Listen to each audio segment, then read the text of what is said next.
आदाब नाजरीन, सियासत टीवी के बेहद मकबूल प्रोग्राम हैदराबादी सितारे में आप सभी का हम खैर मकदम करते हैं। आज उर्दू की हम बात करेंगे। वैसे तो बहुत सारे अशार, बहुत सारी कहावतें, बहुत सारे किस्से हम सुनते रहते हैं, लेकिन इसको अमली जामा पहनाने के लिए कुछ कुछ शख्सियात आगे आती हैं। गुंडों के साए में हम पलकर जमा हुए हैं और फरमाना, गुंडों के साए में हम पलकर जमा हुए हैं, आशा नहीं दबाना ये टेटवा हमारा। वाह वाह वाह, गुंडे टेटुआ, क्या गुंडा है सर, क्या टेटुआ है। ये तूने मुझे दावत दी है कि मेरा बयान बजा दिया। आज हमारे इस प्रोग्राम के लिए एक खास प्ले जो हैदराबाद में होने जा रहा है, जिसका नाम भी बड़ा ही दिलचस्प है, उर्दू ज़माने की आईसीयू में। ये प्ले का नाम है, जिसके ज़रिए उर्दू की तरक्की व तरबीज, उर्दू में किस तरह हम आगे बढ़ सकते हैं और उर्दू कहाँ जा रही है, इस बारे में आज हम बात करेंगे। इस प्ले के डायरेक्टर जिनका नाम है अली अहमद, जो हमारे इस स्टूडियो में मौजूद हैं, और साथ में और होनहार शख्सियत दानिश साहब भी मौजूद हैं। खाला, वो बैतुल खाला। क्या रे बैतुल खाला बोल रहा, कौन है रे जलील? तू आया? अरे अरे क्या जी खाला माँ, ऐसी जायद है कचरा, पूरा घर सत्यानाश करके रख दिया तुम। आपका बहुत बहुत इस्तकबाल किया जाता है शुक्रिया अली अहमद साहब और दानिश साहब कि आप आए यहाँ पर अपनी आप बीती या फिर उर्दू के मुतालिक बात करने के लिए। जरूर। सबसे पहले तो हैदराबादी सितारे में आपका इस्तकबाल किया जाता है।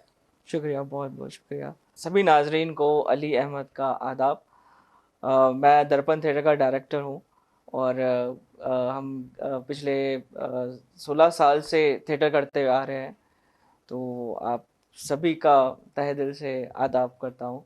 जी आदाब, मेरा नाम दानिश है और मैं दर्पण थिएटर का प्रोडक्शन इंचार्ज हूँ मैं, और मैं अली के साथ पिछले 14 साल से इसी सिलसिले में काम करते रहता हूँ, थिएटर के सिलसिले में।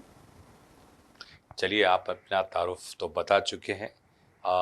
मेरे जहन में जो सवाल है आपके प्ले के मुतालिक, जी, क्यों आपके जहन में ये ख्याल आया, क्यों आपके जहन में ये ख्याल आया, ऐसा आपने क्या देखा कि उर्दू का जवाल आया?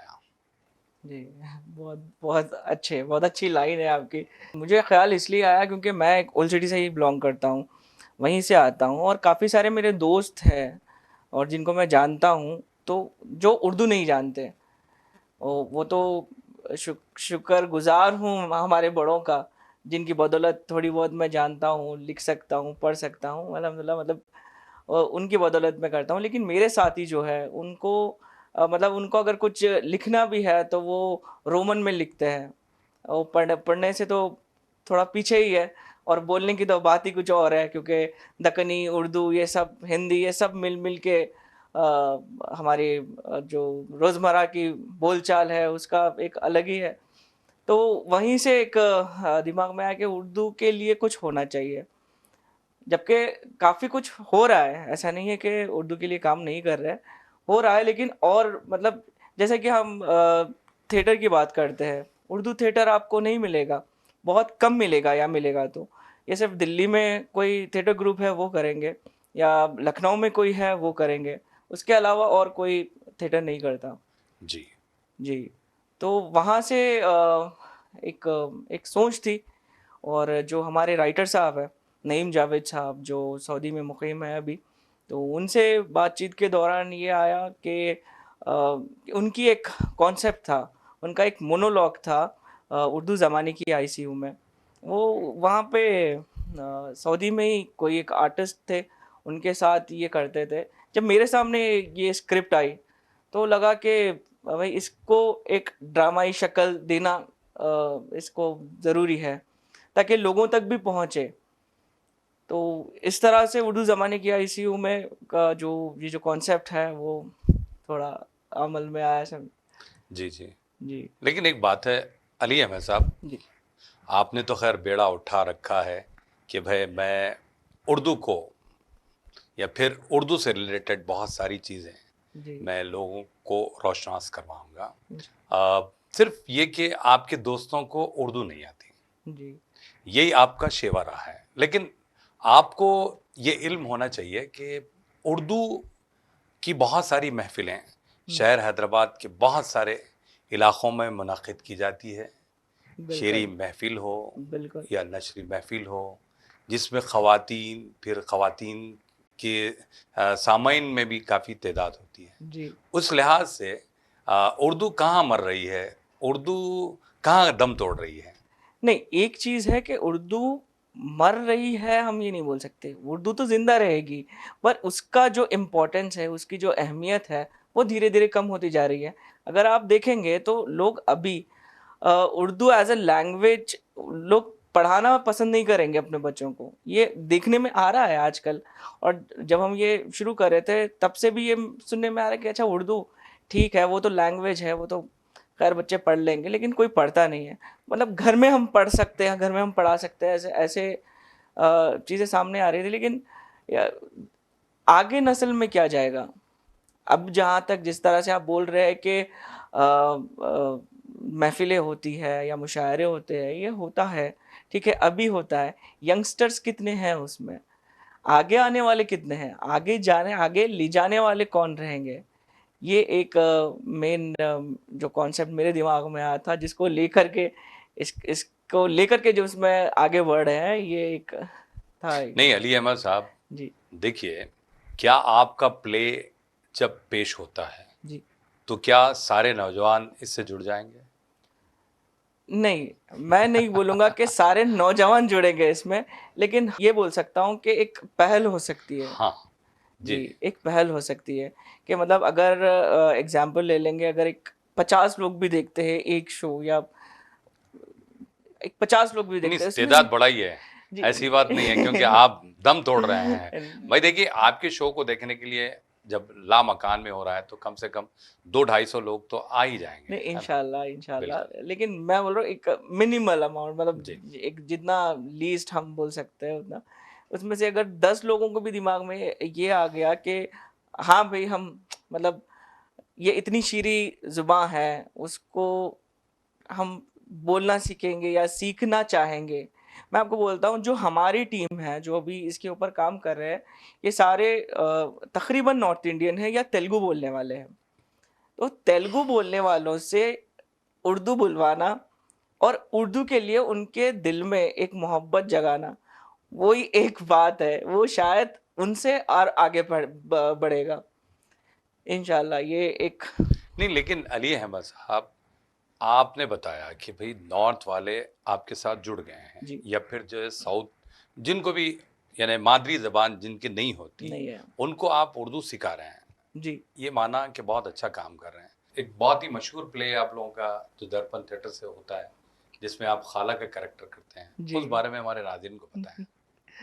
देखिए, खाला एक ऐसा प्ले है जो कि नहीं, कॉमेडी। पूरा नाम आपने खतरनाक बताया। खाला, खतरनाक खाला। जी नाज़रीन, हम आपको बता दें कि खतरनाक खाला, जो खाला का कैरेक्टर निभाते हैं हमारे डायरेक्टर साहब, यही कैरेक्टर भी निभाते हैं और डायरेक्शन भी देते हैं। पता नहीं और क्या-क्या इस प्ले में अहम रोल निभाते हैं, उस बारे में बताएं हमारे। जी। पहले तो स्टोरी मैं आपको थोड़ा-सा एक जस्ट दूँगा कि जो खाला है, वो मतलब वो अ, अपने क्या बोलते हैं इसको कि वो एक ऐसे एक शख्स है, एक खाला, एक ओल्ड सिटी में। अगर आप आज के दौर पे भी अगर आप जाके देखेंगे, कई घरों में आपको ये किरदार दिख के आएगा वहाँ पे, जी जो उम्र में थोड़े बड़े हैं और उनका बोली जो है बहुत एकदम हाई लाउड पिच दिखेंगे। में लोग बात जी करते हाँ, हैं, लाउड दिखेंगे लाउडली। वो। और कोई जी। भी ऐसे शख्स को देखे तो ये समझते हैं कि कह रहे भाई ये बहुत कुछ खतरनाक घरों टाइप की है। खतरनाक किस्म के लोग। मतलब किसी से डर नहीं है खाला को। मतलब प्ले कैरेक्टर जो प्ले का जो जी प्लॉट जी चलता है जी वो किसी से डर नहीं है, एकदम मतलब एकदम बोल्ड लेडी है वो। कोई भी आता है उसको मारती है, उसको डांटती है, उसके साथ जो काम करने वाला रहता है या वाली रहती है उसको डांटती है, पड़ोसी है उसको डांटती रहती है, उसके शौहर के साथ भी उसका रवैया ठीक नहीं रहता। बट एक टुवर्ड्स एंड मतलब उसके आखिर में ये बात सामने आती है कि जाहिर होती है कि क्यों वो ऐसे करती है। वो मतलब ऐसा है कि ये एक एज आने के बाद वो जो जो कपल है वो जो रह रहे हैं साथ में मियाँ बीवी, तो उनका कैसा है हो गया कि उनके साथ कोई रहने को नहीं है, उनको एंटरटेनमेंट नहीं है अपने लाइफ में, और फ्रस्ट्रेशन का शिकार हो गए। फ्रस्ट्रेशन का शिकार है। तो वो प्ले के एंड तक भी वो चीज़ को एक्सप्रेस नहीं करते कि वो हो क्या रहा है। जब जब ख़त्म होता है वो, जब एंड पे जाता है, तब आता है कि भाई हम पागल नहीं हैं, हम ऐसे ही लोगों को ऐसे बुला के नहीं मार देते। हमको ये है कि हमारे साथ कोई नहीं है, हमारे बच्चे नहीं हैं, जबकि बच्चे हैं उनके, सारे अब्रॉड में नहीं नहीं, सेटल है। आप इतनी डिटेल बोलेंगे तो कोई भी आपकी खाला को नहीं देख पाएंगे। खाला, वो बैतुल खाला, अरे मैं भी देखती हूँ कौन आता, किसकी फला ने होता था, मैं भी देखती हूँ। अब बोले तो नहीं होता जी, जोरू के मेहरियों में जाकर छुप जाते हैं जलीला। खासियत ये है, इसमें दो चीज़ें हैं। एक चीज़ यहाँ पे आपको हैदराबाद की कुछ झलकियाँ देखने को मिलते हैं, जी बिल्कुल। बोली हो या रहन सहन हो लोगों का। Next play. दूसरी नहीं, ये तो आप ऑलरेडी बता चुके हैं, उसके अलावा जी, और इसके एक प्ले अलावा आपने किया। मंटो, मंटो। सादत हसन मंटो के काफ़ी सारे प्ले हम लोगों ने किया है, बिल्कुल। जिसमें कि कुछ ख़ास प्ले है सड़क के किनारे और ठंडा गोश और जी। आतंक लिखा। हाँ, ऊपर नीचे दरमियान काफ़ी सारे, और इसमत चुगताई के भी काफ़ी सारे प्ले अच्छा, किए हमने। प्ले कर चुके हैं। जी, चलिए, अच्छी मुंशी बात। प्रेमचंद के शतरंज के खिलाड़ी हो गया, ऐसे काफ़ी सारे प्ले हुए हैं तो दर्पण के। तो चमचागिरी से हमने ऐसे पकाई सबकी, चमचागिरी से हमने ऐसे पकाई सबकी, सब मिलके ढो रहे हैं गुलगुला हमारा। बोलना नहीं, तेरे बाप हरकतें नहीं, देखो हमें होने की सोचेगी तो देखो, एक लम्हा नहीं, तू भूल मत, तू लड़की है। चलिए, दानिश साहब से हम जानना चाहेंगे कि आप कितने साल से दर्पण मैं थिएटर से तकरीबन जुड़ गए हैं। 12 साल से दर्पण थिएटर से जुड़ा हुआ हूँ। मैं तो लाइक इनका सीनियर हूँ, वो एज वाइज देखे तो। जी बिल्कुल। तो मेरा तजुर्बा क्या है बोले तो, मैं एजुकेशन लाइन को बिलोंग करता हूँ। जी तो थिएटर चुनने का खास वजह ये था कि हम लोग जब पेरेंट्स को कोई चीज़, संदेश कुछ भिजाना चाह रहे, कुछ मैसेज भिजाना चाह रहे, कुछ करना चाह रहे, वर्कशॉप्स कंडक्ट करते थे, सेमिनार्स कंडक्ट करते थे, चाहे बच्चों की तरबियत के बारे में हो या उनके पढ़ाई लिखाई के बारे में हो, कुछ भी हो। तो होता क्या था कि पब्लिक में ये चीज़ बात सा देखे कि बैठ के किसी को सुनना आजकल कोई पसंद नहीं करते। अगर वही चीज़ आप कुछ म्यूज़िक बना के सुनाइए या फिर कुछ एक्टिंग करके दिखाइए, तो ना वही चीज़ को बहुत ध्यान से देखते हैं और पकड़ लेते हैं बहुत उस चीज़ जल्दी को। अडॉप्ट करते हैं। जी।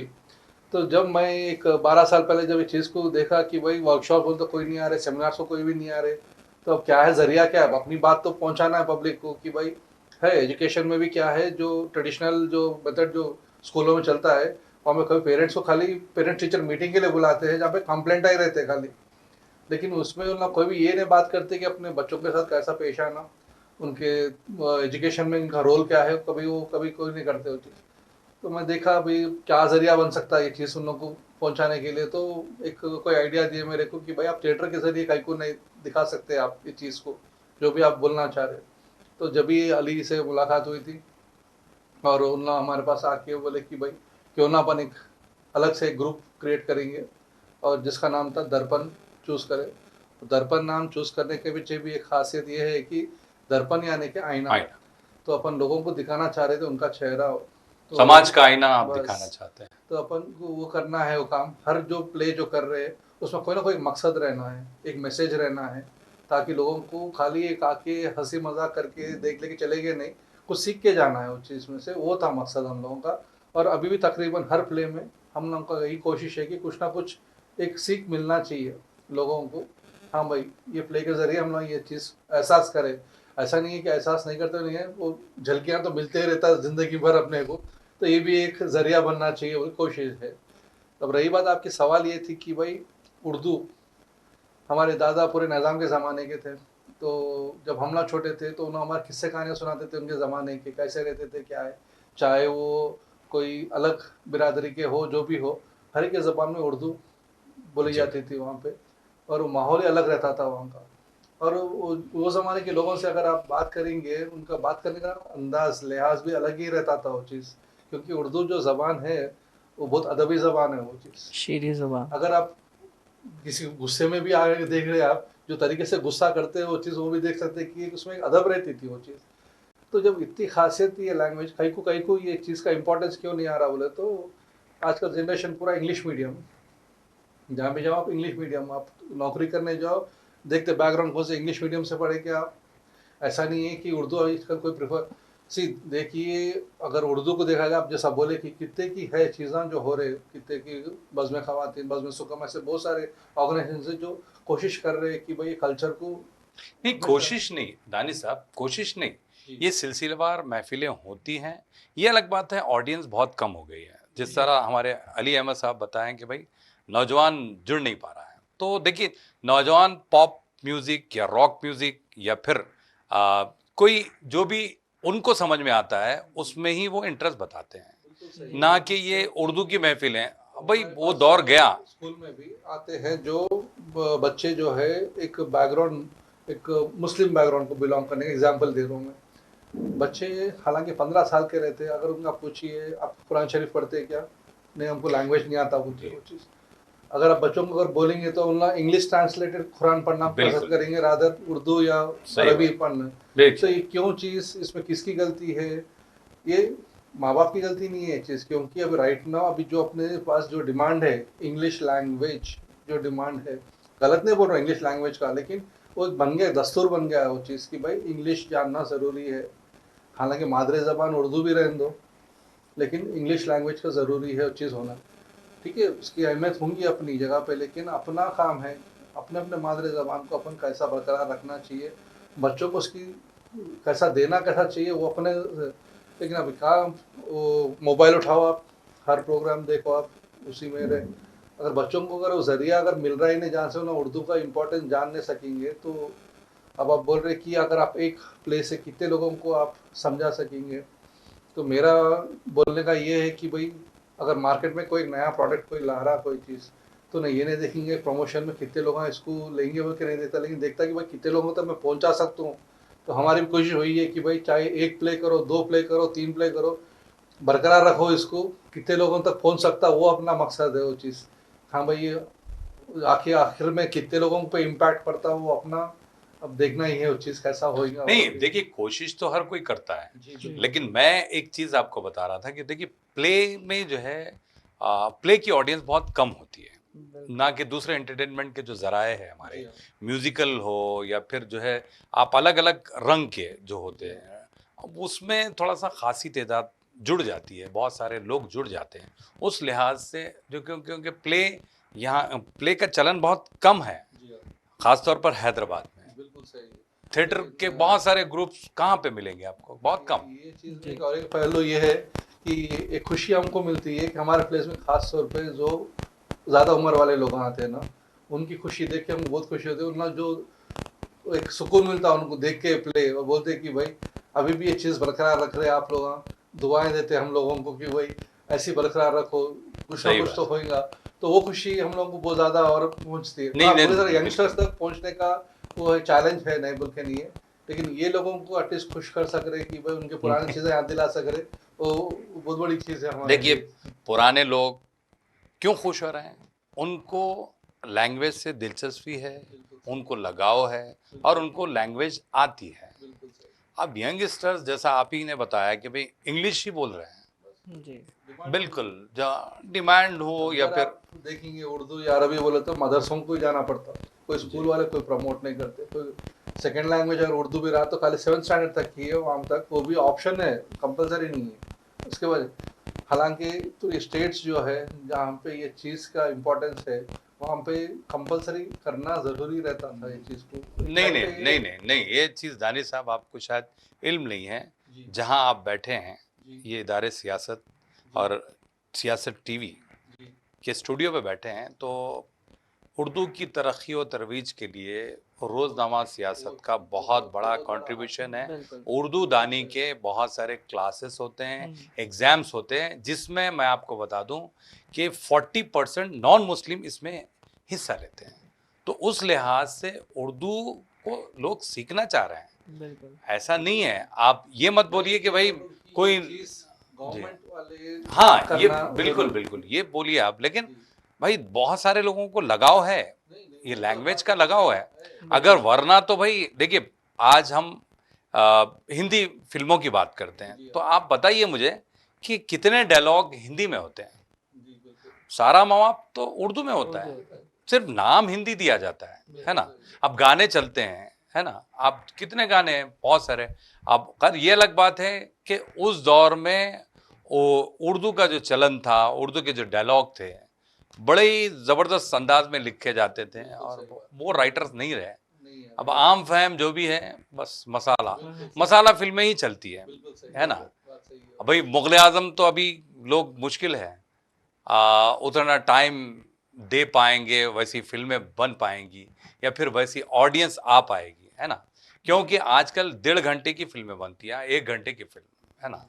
तो वो हिसाब से तो चीज़ क्या है, इवन अभी भी हम लोग जो थिएटर कर रहे हैं, तो दूसरे थिएटर ग्रुप्स भी जो करते हैं जी, हम लोग मालूम है चैलेंज कि अगर उर्दू लैंग्वेज में करें ऑडियंस हमारे पास बहुत कम आएगा, लेकिन अभी वो चीज़ क्या है, हमारा एक अंदर से एक भूख है हमारा, वो बिल्कुल कि भाई इसको करना ही है। एक दूसरे लोग इनिशिएटिव। क्या करते हैं कि उन लोगों के पास अच्छा ऑडियंस भी आता है, आमदनी भी अच्छी है, लेकिन अगर वो नज़रिए से गएंगे तो हम हमारे रास्ते से भटक जाते। कोशिश यही है कम लोग अभी आन दो, लेकिन दिल को तसल्ली होना है। तो फिर भी उर्दू में अभी रिसेंटली एक प्ले करे थे जो हैदराबाद पहली बार कोशिश हुई थी, 3 घंटे का प्ले करे थे, इसका नाम था ख्वाबे हस्ती। 3 घंटे का प्ले कोई बैठ के, और उसमें क्या प्योर उर्दू का प्ले था, जिसमें पूरे पोएट्री डायलॉग्स भी उर्दू में। आगा हशर कश्मीरी का लिखा हुआ जी, प्ले था ये। ओके। 3 घंटे का था वो। तो जो आर्टिस्ट है वो, उनको मजा आया ये करने नहीं में। बिल्कुल, क्योंकि देखिए एक बात है, उतने लेंथी डायलॉग फिर जी। एक साथ 3 घंटे, मुझे इल्म है, थिएटर का इल्म है, क्योंकि देखिए थिएटर आर्टिस्ट जो होता है वो काफ़ी ज़हीन होता है, जी। क्योंकि देखिए सीन बाय सीन आप उसी को याद करना, फिर उसके रिहर्सल्स होती हैं, लेकिन आर्टिस्ट को जो मज़ा आता है वो नहीं बता सकते हैं, बिल्कुल बिल्कुल। हकीकत है, क्योंकि आर्ट से हमें भी दिलचस्पी है, तो उस लिहाज से बड़े डायलॉग उतने याद रखना, फिर 3 घंटे का प्ले, और बीच में अगर शो के दौरान अगर कहीं पर से भी एक छोटी सी भी गलती हो मिस हो और गई तो सब खत्म। खत्म। भाई कहा जाता है कि एक टेक वरना घुटने टेक, बस बिल्कुल सही। ये रोल है थिएटर प्ले का का, वही। थिएटर का, है ना, बिल्कुल। सही तो बहरहाल इस दिलचस्प गुफ्तगू को हम यहाँ पर थोड़ा सा रोकते हैं आपको। तो नाजरीन कहीं आप जाइएगा नहीं, इस दिलचस्प गुफ्तगू के सिलसिले को हम आगे बढ़ाएंगे एक मुख्तसर से वक्फे के बाद।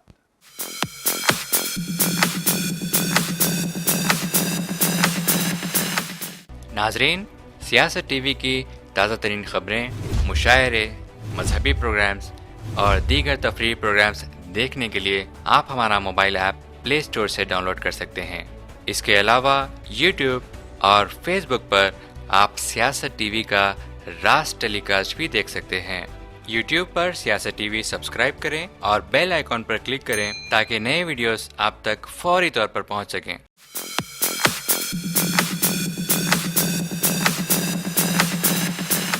वक्फे के बाद आप सभी का हम खैर मकदम करते हैं हैदराबादी सितारे प्रोग्राम में। आज हम बात कर रहे हैं हैदराबाद के बहुत ही मशहूर थिएटर ग्रुप दर्पण के 2 शख्सियात, एक है डायरेक्टर साहब और एक है प्रोडक्शन से जिनका ताल्लुक़ है दानिश और डायरेक्टर अली अहमद। अली अहमद, वैसे ये आपका जो प्ले बड़ा ही ज़बरदस्त प्ले होने जा रहा है इस हफ्ते, तो उसके लिए हम नए ख्वाहिशात का इजहार करते हैं। आप काफ़ी अरसे से इस ग्रुप से या फिर दर्पण से जुड़े हुए हैं जी। और जो ये प्ले का ख्याल आया उस बारे में बताएं, क्योंकि उर्दू ज़बानी की ICU में जी। थोड़ा सा हमें बताएं ताकि ऑडियंस भी जान सके, क्योंकि ये प्ले आपका 9 नवंबर है ना? जी हाँ, 9th ऑफ नवंबर को होने वाला है। ये प्ले करने का मकसद यही है कि जो उर्दू है उसको बढ़ावा दिया जाए, और जो ये हम ये नहीं कहते कि उर्दू मर जाएगी, उर्दू मरने वाली चीज़ नहीं है। उर्दू तो रहेगी, लेकिन इसको जो दबाने की कोशिश हो रही है, जी, जो जो सप्रेस हो रहा है, तो उसके लिए हम हमको बोलना है कि जो इवन जो पेरेंट्स है आजकल, जो जी, वालिदैन हैं, उनको भी चाहिए कि अपने बच्चों को आगे बढ़ाएं, उनको चाहिए कि अपने बच्चों को सिखाए, उर्दू के बारे में बताए, क्योंकि आजकल यही देखना चाह रहे हैं। और मैं एक बात बताऊंगा आपको कि काफ़ी लोगों से मैं मिला हूँ ऐसा, जो कि उर्दू को एकदम गिरा हुआ महसूस करते हैं। जी, जी। जो भी लैंग्वेज यूज़ करता है या फिर जो बातचीत करता है। हाँ, बिल्कुल, मतलब अच्छा उर्दू, अरे नहीं भाई हमाको उर्दू नहीं आती, इस तरह से। हम इंग्लिश बोल हम सकते हैं। इंग्लिश बोल सकते हैं, हम हाँ, उर्दू नहीं बोल बिल्कुल, सकते। बिल्कुल। तो उनके लिए ये है एक तरगीब है आपकी जी। तरफ से। और बाकी गज़ल है, हमारे मुशायरे हैं, ये सारी चीज़ें हैं जो कि उर्दू में होती है, और अच्छी बात है, होना भी चाहिए। और थिएटर का जो इम्पोर्टेंस है, वो ज़माने में जो हम पहले सुनते आए हैं हमारे बड़ों से, हमारे गुरु से, कि उर्दू थिएटर जिस तरह से होते थे, वो अभी कम हो गया है। तो इसका एक मकसद ये भी है कि उर्दू में जो थिएटर होता था, वो उसको फिर से रिवाइव किया जाए। इसको डांस करता था, बंजारस के पूरे पट्टे मेरे ऊपर मरते थे। ऐसा?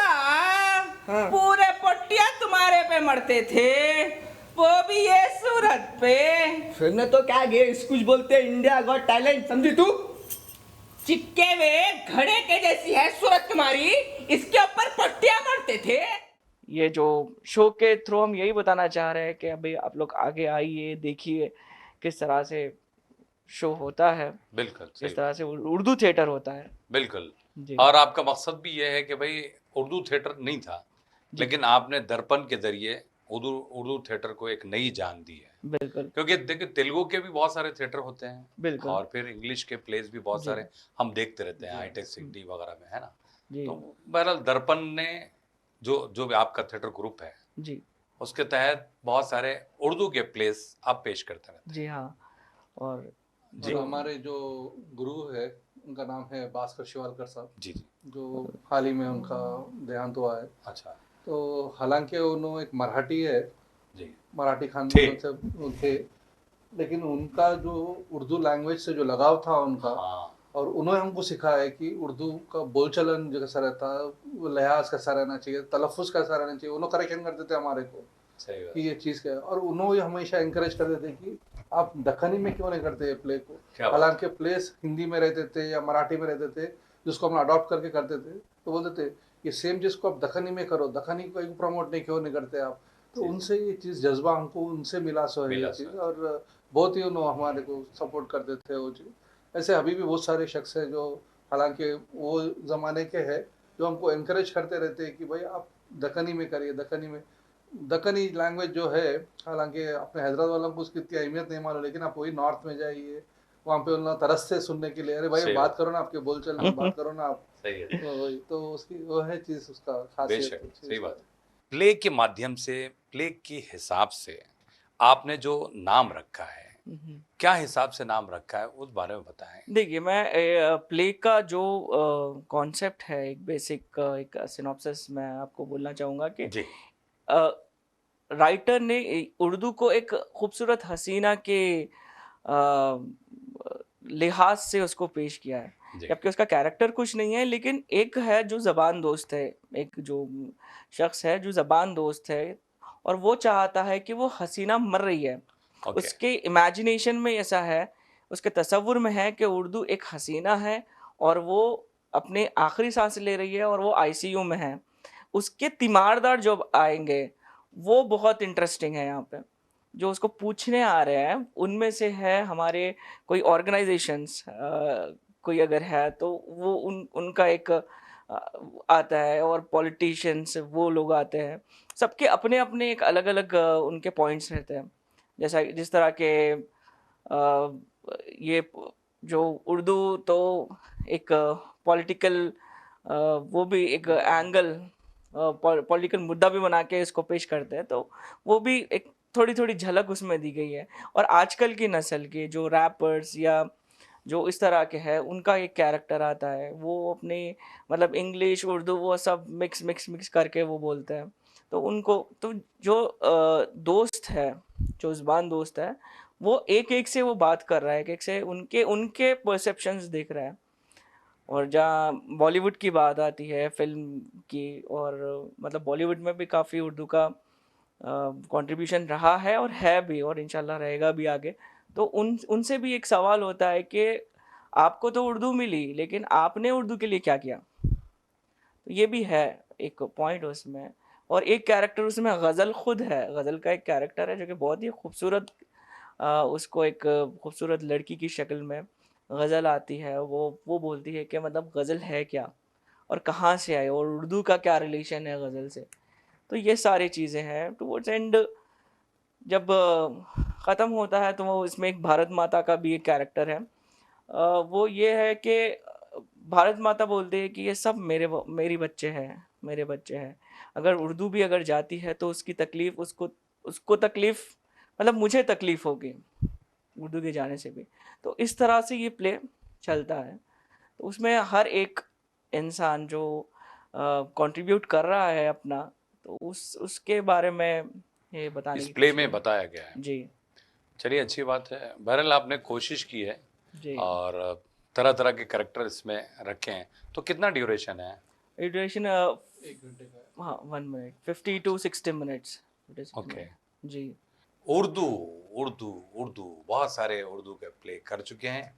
अब उर्दू जमाने की आईसीयू में आ गए हैं, क्योंकि आप ऑलरेडी कर चुके हैं, तो लिहाजा आईसीयू में डाल दिया आप उर्दू को। बहरहाल मैं मजाक कर रहा था।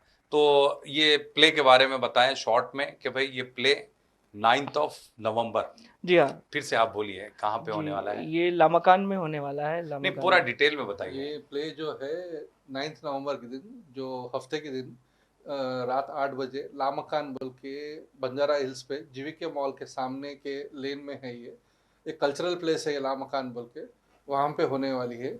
और प्ले तकरीबन 1 घंटे का प्ले रहने वाला है। तो ये 9 नवंबर को आप सब लोग आइए और ये प्ले ज़रूर देखिए। और आपके जो भी राय मशवरे है हमारे को वो अहमियत रखती है। ज़रूर आके आपका शेयर करिए, आपके जो भी राय मशवरे रहते, ताकि अगली बार हम और कुछ उसके अंदर और कुछ बढ़ोतरी कर सकते, कुछ सुधार कर सकते। जी बिल्कुल। बहरहाल बहुत बहुत शुक्रिया, आप आए यहाँ पर, अच्छी अच्छी बातें बताई और फिर प्ले के मुतालिक या फिर जो है दर्पण थिएटर के मुतालिक आपने बहुत सारी चीज़ें शेयर की। बहुत बहुत शुक्रिया, थैंक यू वेरी मच। शुक्रिया। शुक्रिया। तो नाजरीन, आज के लिए इतना ही। ऐसे ही ताबीना सितारों के साथ हमारी और आपकी मुलाकात होगी हैदराबादी सितारे प्रोग्राम में। आप अपने दोस्त और होस्ट के भी जानी को इजाजत दें। अल्लाह हाफिज़।